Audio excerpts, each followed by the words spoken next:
दोस्तों, आपको हमारा प्यार भरा नमस्कार। आप कैसे हैं? ईश्वर से प्रार्थना करता हूं कि आप सभी सकुशल रहें, स्वस्थ रहें और हमेशा सुरक्षित रहें। हमारे YouTube चैनल मनमीत में आपका बहुत बहुत स्वागत है।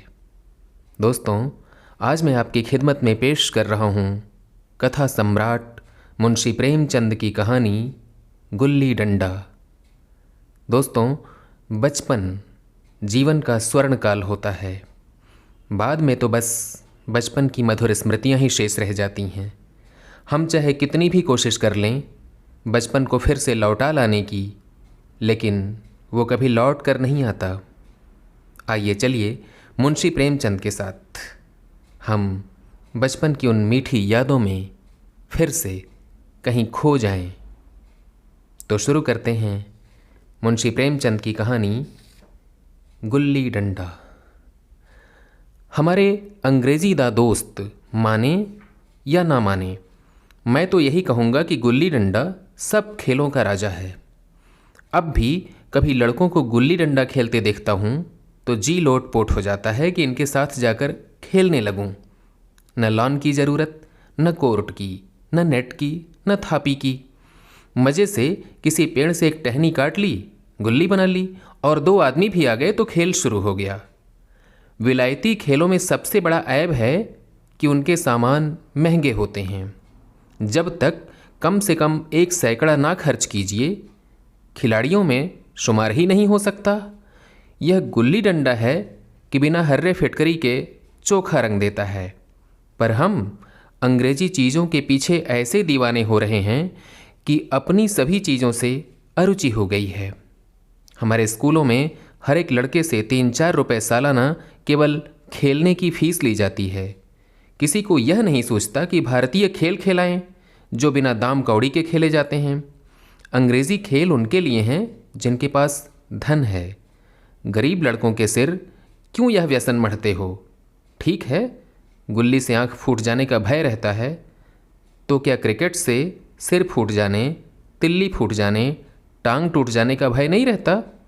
अगर हमारे माथे में गुल्ली का दाग आज तक बना हुआ है तो हमारे कई दोस्त ऐसे भी हैं जो थापी को बैसाखी से बदल बैठे। खैर, यह अपनी अपनी रुचि है। मुझे गुल्ली ही सब खेलों से अच्छी लगती है और बचपन की मीठी स्मृतियों में गुल्ली ही सबसे मीठी है। वह प्रातःकाल घर से निकल जाना, वह पेड़ पर चढ़कर टहनियाँ काटना और गुल्ली डंडे बनाना, वो उत्साह, वो लगन, वो खिलाड़ियों के जमघट, वो पदना और पदाना और वो लड़ाई झगड़े, वो सरल स्वभाव जिसमें छूत अछूत, अमीर गरीब का बिल्कुल भेद ना रहता था, जिसमें अमीराना चोचलों की, प्रदर्शन की, अभिमान की गुंजाइश ही न थी। यह उसी वक्त भूलेगा जब घर वाले बिगड़ रहे हैं, पिताजी चौके पर बैठे वेग से रोटियों पर अपना क्रोध उतार रहे हैं, अम्मा की दौड़ केवल द्वार तक है, लेकिन उनकी विचारधारा में मेरा अंधकारमय भविष्य टूटी हुई नौका की तरह डगमगा रहा है और मैं हूँ कि पदाने में मस्त हूँ। न नहाने की सुधि है, न खाने की। गुल्ली है तो जरा सी, पर उसमें दुनिया भर की मिठाइयों के मिठास और तमाशों का आनंद भरा हुआ है। मेरे हमजोलियों में एक लड़का गया नाम का था। मुझसे 2-3 साल बड़ा होगा। दुबला, लंबा, बंदरों की सी लंबी लंबी पतली पतली उंगलियां, बंदरों की सी ही चपलता, वही झल्लाहट। गुल्ली कैसी ही हो, उस पर इस तरह लपकता था जैसे छिपकली कीड़ों पर लपकती है। मालूम नहीं उसके माँ बाप थे या नहीं, कहाँ रहता था, क्या खाता था, पर था हमारे गुल्ली क्लब का चैम्पियन। जिसकी तरफ वो आ जाए उसकी जीत निश्चित थी। हम सब उसे दूर से आते देख उसका दौड़ कर स्वागत करते थे और उसे अपना गोइया बना लेते थे। एक दिन हम और गया दोनों ही खेल रहे थे। वह पदा रहा था और मैं पद रहा था। मगर कुछ विचित्र बात है कि पदाने में हम दिन भर मस्त रह सकते हैं। पदना 1 मिनट का भी अखरता है। मैंने गला छुड़ाने के लिए सब चालें चलीं, जो ऐसे अवसर पर शास्त्र विहित न होने पर भी क्षम्य हैं, लेकिन गया अपना दांव लिए बगैर मेरा पिंड ना छोड़ता था। मैं घर की ओर भागा। अनुनय विनय का कोई असर न हुआ। गया ने मुझे दौड़कर पकड़ लिया और डंडा तान कर बोला, मेरा दांव दे कर जाओ। पदाया तो बड़े बहादुर बन के, पदने के बेर क्यों भागे जाते हो? तुम दिन भर पदाओ तो मैं दिन भर पदता रहूं? हाँ, तुम्हें दिन भर पदना पड़ेगा। न खाने जाऊं न पीने जाऊं? हाँ, मेरा दांव दिए बिना कहीं नहीं जा सकते। मैं तुम्हारा गुलाम हूं? हाँ, मेरे गुलाम हो। मैं घर जाता हूं, देखूं मेरा क्या कर लेते हो। घर कैसे जाओगे? कोई दिल लगी है? दांव दिया है, दांव लेंगे। अच्छा, कल मैंने अमरूद खिलाया था, वो लौटा दो। वह तो पेट में चला गया, निकालो पेट से। तुमने क्यों खाया मेरा अमरूद? अमरूद तुमने दिया तब मैंने खाया, मैं तुमसे मांगने नहीं गया था। जब तक मेरा अमरूद ना दोगे मैं दांव ना दूंगा। मैं समझता था न्याय मेरी ओर है। आखिर मैंने किसी स्वार्थ से ही उसे अमरूद खिलाया होगा। कौन निस्वार्थ भाव से किसी के साथ सलूक करता है? भिक्षा तक तो स्वार्थ के लिए ही देते हैं। जब गया ने अमरूद खाया तो फिर उसे मुझसे दांव लेने का क्या अधिकार है? रिश्वत देकर तो लोग खून पचा जाते हैं। यह मेरा अमरूद यूं ही हजम कर जाएगा? अमरूद पैसे के 5 वाले थे, जो गया के बाप को भी नसीब ना होंगे। यह सरासर अन्याय था। गया ने मुझे अपनी ओर खींचते हुए कहा, मेरा दांव देकर जाओ, अमरूद समरूद मैं नहीं जानता। मुझे न्याय का बल था। वह अन्याय पर डटा हुआ था। मैं हाथ छुड़ाकर भागना चाहा था, वह मुझे जाने ना देता था। मैंने गाली दी, उसने उससे कड़ी गाली दी, और गाली ही नहीं 2-1 चांटा जमा दिया। मैंने उसे दांत काट लिया, उसने मेरी पीठ पर डंडा जमा दिया। मैं रोने लगा। गया मेरे इस अस्त्र का मुकाबला ना कर सका, भागा। मैंने तुरंत आंसू पोंछ डाले, डंडे की चोट भूल गया और हंसता हुआ घर जा पहुंचा। मैं थानेदार का लड़का एक नीच जाति के लौंडे के हाथों पिट गया, यह मुझे उस समय भी अपमानजनक मालूम हुआ, लेकिन घर में किसी से शिकायत ना की। उन्हीं दिनों पिताजी का वहाँ से तबादला हो गया। नई दुनिया देखने की खुशी में ऐसा फूला था कि अपने हमजोलियों से बिछुड़ जाने का बिल्कुल दुख ना हुआ। पिताजी दुखी थे। यह बड़ी आमदनी की जगह थी। अम्मा जी भी दुखी थीं। यहाँ सब चीज़ें सस्ती थीं और मोहल्ले की स्त्रियों से घेराव सा हो गया था। लेकिन मैं मारे खुशी के फूला ना समाता था। लड़कों से जीट उड़ा रहा था। वहाँ ऐसे घर थोड़े ही होते हैं। ऐसे ऐसे ऊंचे घर हैं कि आसमान से बातें करते हैं। वहाँ के अंग्रेजी स्कूल में कोई मास्टर लड़कों को पीटे तो उसे जेहल हो जाए। मेरे मित्रों की फैली हुई आँखें और चकित मुद्रा बतला रही थी कि मैं उनकी निगाह में कितना ऊंचा उठ गया हूँ। बच्चों में मिथ्या को सत्य बना लेने की वह शक्ति है जिसे हम, जो सत्य को मिथ्या बना देते हैं, क्या समझेंगे। उन बेचारों को मुझसे कितनी स्पर्धा हो रही थी। मानो कह रहे थे, तुम भगवान हो भाई, जाओ, हमें तो इस उजाड़ ग्राम में जीना भी है और मरना भी। 20 साल गुजर गए। मैंने इंजीनियरिंग पास की और उसी ज़िले का दौरा करता हुआ उसी कस्बे में पहुंचा और डाक बंगले में ठहरा। उस स्थान को देखते ही मधुर बाल स्मृतियाँ हृदय में जाग उठीं कि मैंने छड़ी उठाई और कस्बे की सैर करने निकला। आँखें किसी प्यासे पथिक की भांति बचपन के उन क्रीड़ा स्थलों को देखने के लिए व्याकुल हो रही थीं, पर उस परिचित नाम के सिवा वहाँ और कुछ परिचित ना था। जहाँ खंडहर था वहाँ पक्के मकान खड़े थे। जहाँ बरगद का पुराना पेड़ था वहाँ अब एक सुंदर बगीचा था। स्थान की काया पलट हो गई थी। अगर उसके नाम और स्थिति का ज्ञान ना होता तो मैं इसे पहचान भी ना सकता।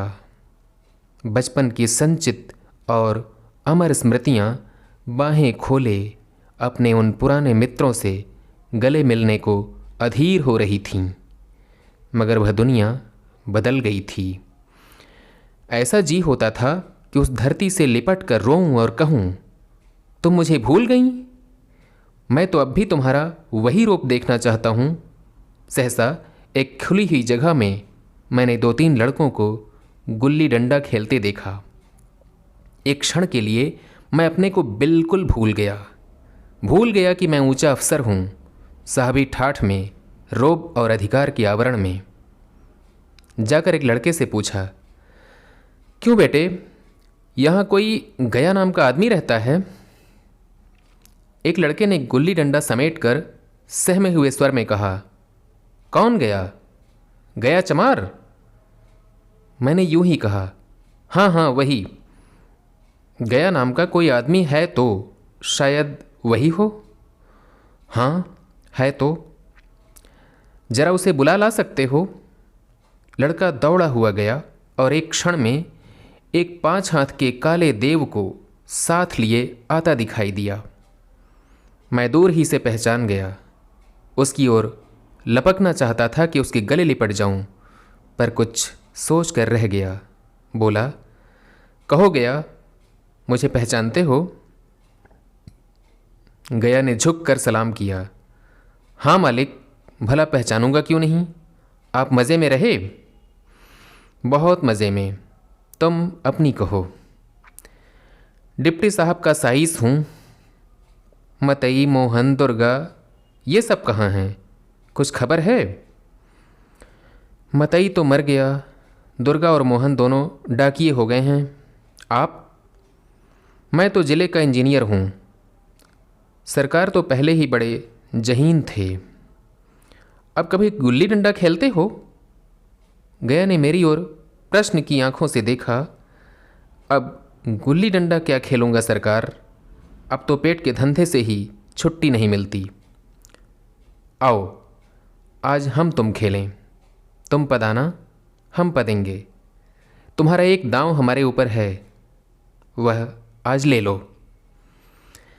गया बड़ी मुश्किल से राजी हुआ। वो ठहरा टके का मजदूर, मैं एक बड़ा अफसर। हमारा और उसका क्या जोड़। बेचारा झेप रहा था, लेकिन मुझे भी कुछ कम झेपना थी। इसलिए नहीं कि मैं गया के साथ खेलने जा रहा, बल्कि इसलिए कि लोग इस खेल को अजूबा समझकर इसका तमाशा बना लेंगे और अच्छी खासी भीड़ लग जाएगी। उस भीड़ में वो आनंद कहाँ रहेगा। पर खेले बगैर तो रहा भी नहीं जाता था। आखिर निश्चय हुआ कि दोनों जने बस्ती से दूर जाकर एकांत में खेलें। वहाँ कौन देखने वाला बैठा होगा। मज़े से खेलेंगे और बचपन की उस मिठाई को खूब रस ले लेकर खाएंगे। मैं गया को लेकर डाक बंगले पर आया और मोटर में बैठकर दोनों मैदान की ओर चले। साथ में एक कुल्हाड़ी ले ली। मैं गंभीर भाव धारण किए हुए था, लेकिन गया इसे अभी तक मजाक ही समझ रहा था। फिर भी उसके मुख पर उत्सुकता या आनंद का कोई चिन्ह नहीं था। शायद वो हम दोनों में जो अंतर हो गया था वही सोचने में मगन था। मैंने पूछा, तुम्हें हमारी कभी याद आती थी गया? सच कहना। गया झेंपता हुआ बोला, मैं आपको क्या याद करता हुजूर, किस लायक हूँ। भाग में आपके साथ कुछ दिन खेलना बदा था, नहीं मेरी क्या गिनती। मैंने कुछ उदास होकर कहा, लेकिन मुझे तो बराबर तुम्हारी याद आती थी। तुम्हारा वो डंडा जो तुमने तान कर जमाया था, याद है ना? गया ने पछताते हुए कहा, वह लड़कपन था सरकार, उसकी याद ना दिलाओ। वाह मेरे बाल जीवन की सबसे रसीली याद है। तुम्हारे उस डंडे में जो रस था वह तो अब ना आदर सम्मान में पाता हूँ, न धन में। कुछ ऐसी मिठास थी उसमें कि आज तक उससे मन मीठा होता रहता है। इतनी देर में हम बस्ती से कोई 3 मील निकल आए। चारों तरफ सन्नाटा है। पश्चिम की ओर कोसों तक भीमताल फैला हुआ है, जहाँ आकर हम किसी समय कमल पुष्प तोड़ ले आते थे और उसके झुमके बनाकर कानों में डाल लेते थे। जेठ की संध्या केसर में डूबी चली आ रही है। मैं लपक कर एक पेड़ पर चढ़ गया और एक टहनी काट लाया। चटपट गुल्ली डंडा बन गया। खेल शुरू हो गया। मैंने गुच्ची में गुल्ली रखकर उछाली। गुल्ली गया के सामने से निकल गई। उसने हाथ लपकाया जैसे मछली पकड़ रहा हो। गुल्ली उसके पीछे जाकर गिरी।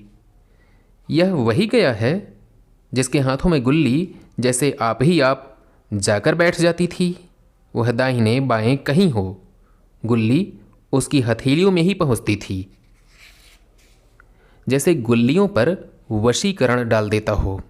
नई गुल्ली, पुरानी गुल्ली, छोटी गुल्ली, बड़ी गुल्ली, नोकदार गुल्ली, सपाट गुल्ली, सभी उससे मिल जाती थीं, जैसे उसके हाथों में कोई चुंबक हो जो गुल्लियों को खींच लेता हो। लेकिन आज गुल्ली को उससे वह प्रेम नहीं रहा। फिर तो मैंने पदाना शुरू किया। मैं तरह तरह की धांधलियाँ कर रहा था। अभ्यास की कसर बेईमानी से पूरी कर रहा था। पहुंच जाने पर भी डंडा खेले जाता था। हालांकि शास्त्र के अनुसार गया की बारी आनी चाहिए थी। गुल्ली पर ओछी चोट पड़ती और वह जरा दूर गिर पड़ती तो मैं झटपट उसे खुद उठा लेता और दोबारा टाण लगाता। गया यह सारी बेकायदगियाँ देख रहा था पर कुछ बोलता नहीं था, जैसे उसे वह सब कायदे कानून भूल गए। उसका निशाना कितना अचूक था। गुल्ली उसके हाथ से निकलकर टन से डंडे में आकर लगती थी। उसके हाथ से छूटकर उसका काम था डंडे से टकरा जाना। लेकिन आज वह गुल्ली डंडे में लगती ही नहीं। कभी दाहिने जाती है, कभी बाएं, कभी आगे, कभी पीछे। आधे घंटे पदाने के बाद एक बार गुल्ली डंडे में आ लगी। मैंने धांधली की। गुल्ली डंडे में नहीं लगी। बिल्कुल पास से गई लेकिन लगी नहीं। गया ने किसी प्रकार का असंतोष ना प्रकट किया। ना लगी होगी। डंडे में लगती तो क्या मैं बेईमानी करता? नहीं भैया, तुम भला बेईमानी करोगे? बचपन में मजाल था कि मैं अब ऐसा घपला करके जीता बचता। यही गया गर्दन पर चढ़ बैठता। लेकिन आज मैं उसे कितनी आसानी से धोखा दिए चला जाता था। गधा है, सारी बातें भूल गया।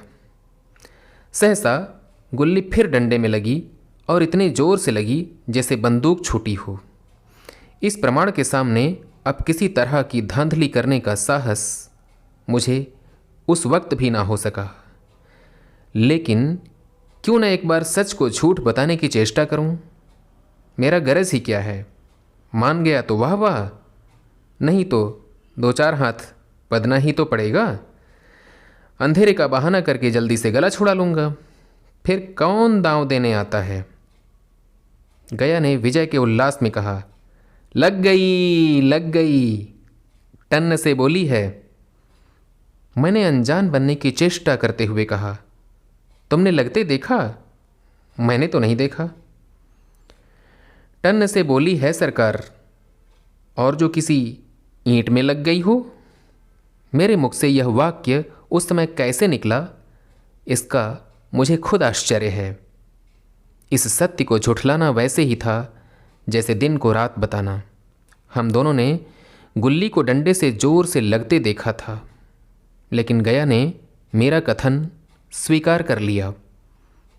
हाँ, किसी ईंट में ही लगी होगी। डंडे में लगती तो इतनी आवाज़ ना आती। मैंने फिर पदाना शुरू कर दिया, लेकिन इतनी प्रत्यक्ष धांधली कर लेने के बाद गया की सरलता पर मुझे दया आने लगी। इसलिए जब तीसरी बार गुल्ली डंडे में लगी तो मैंने बड़ी उदारता से दांव देना तय कर लिया। गया ने कहा, अब तो अंधेरा हो गया है भैया, कल पर रखो। मैंने सोचा कल बहुत सा समय होगा, यह न जाने कितनी देर पद आवे, इसीलिए इसी वक्त मामला साफ कर लेना अच्छा रहेगा। नहीं नहीं, अभी बहुत उजाला है, तुम अपना दांव ले लो, गुल्ली सूझेगी नहीं। कुछ परवाह नहीं। गया ने पदाना शुरू किया, पर उसे अब जैसे बिल्कुल अभ्यास ना था। उसने 2 बार टाण लगाने का इरादा किया, पर दोनों ही बार हुच गया। 1 मिनट से कम में वह दांव पूरा कर चुका। बेचारा घंटा भर पदा, पर 1 मिनट में ही अपना दांव खो बैठा। मैंने अपने हृदय की विशालता का परिचय दिया। एक दांव और खेल लो, तुम पहले ही हाथ में हुच गए। नहीं भैया, अब अंधेरा हो गया, तुम्हारा अभ्यास छूट गया, क्या कभी खेलते नहीं? खेलने का समय कहाँ मिलता है भैया। हम दोनों मोटर पर जा बैठे और चिराग जलते जलते पड़ाव पर पहुँच गए। गया चलते चलते बोला, कल यहाँ गुल्ली डंडा होगा, सभी पुराने खिलाड़ी खेलेंगे, आप भी आओगे? जब आपको फुर्सत हो तभी खिलाड़ियों को बुलाऊं। मैंने शाम का समय दिया और दूसरे दिन मैच देखने लगा। कोई 10-10 आदमियों की मंडली थी। कई मेरे लड़कपन के साथी निकले, अधिकांश युवक थे जिन्हें मैं पहचान ना सका। खेल शुरू हुआ, मैं मोटर पर बैठा बैठा तमाशा देखने लगा। आज गया का खेल, उसका वह नैपुण्य देखकर मैं चकित हो गया। टाण लगाता तो गुल्ली आसमान से बातें करती। कल की सी वह झिझक, वह हिचकिचाहट, वह बेदिली आज ना थी। लड़कपन में जो बात थी, आज उसने प्रौढ़ता प्राप्त कर ली थी। कहीं कल इसने मुझे इस तरह पदाया होता तो मैं ज़रूर रोने लगता। उसके डंडे की चोट खाकर गुल्ली 200 गज दूर की खबर लाती थी। पदने वालों में एक युवक ने धांधली की। उसने अपने विचार में गुल्ली लोक ली थी। गया का कहना था गुल्ली जमीन में लग कर उछली थी। इस पर दोनों में ताल ठोंकने की नौबत आई। युवक दब गया। गया का तमतमाया हुआ चेहरा देखकर डर गया। अगर वह दब ना जाता तो ज़रूर मारपीट हो जाती। मैं खेल में ना था, पर दूसरों के इस खेल में मुझे वही लड़कपन का आनंद आ रहा था जब हम सब कुछ भूल कर खेल में मस्त हो जाते थे। अब मुझे मालूम हुआ कि कल गया ने मेरे साथ खेला नहीं, केवल खेलने का बहाना किया। उसने मुझे दया का पात्र समझा।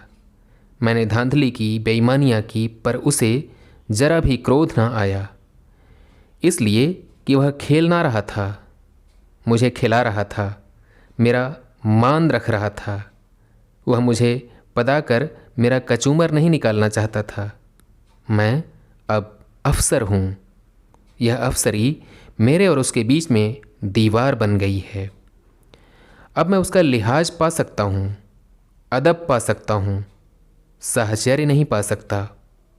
लड़कपन था तब मैं उसका समकक्ष था, हम में कोई भेद ना था। यह पद पाकर अब मैं केवल उसकी दया के योग्य हूँ। वह मुझे अपना जोड़ नहीं समझता। वह बड़ा हो गया है, मैं छोटा हो गया हूँ। दोस्तों, ये थी मुंशी प्रेमचंद की कहानी गुल्ली डंडा। आपको कैसी लगी? अपनी प्रतिक्रिया हमें अवश्य दीजिएगा। और यदि ये कहानी आपको पसंद आए तो आपसे एक अनुरोध है, हमारे इस चैनल को सब्सक्राइब अवश्य कर लीजिए। बहुत बहुत शुक्रिया।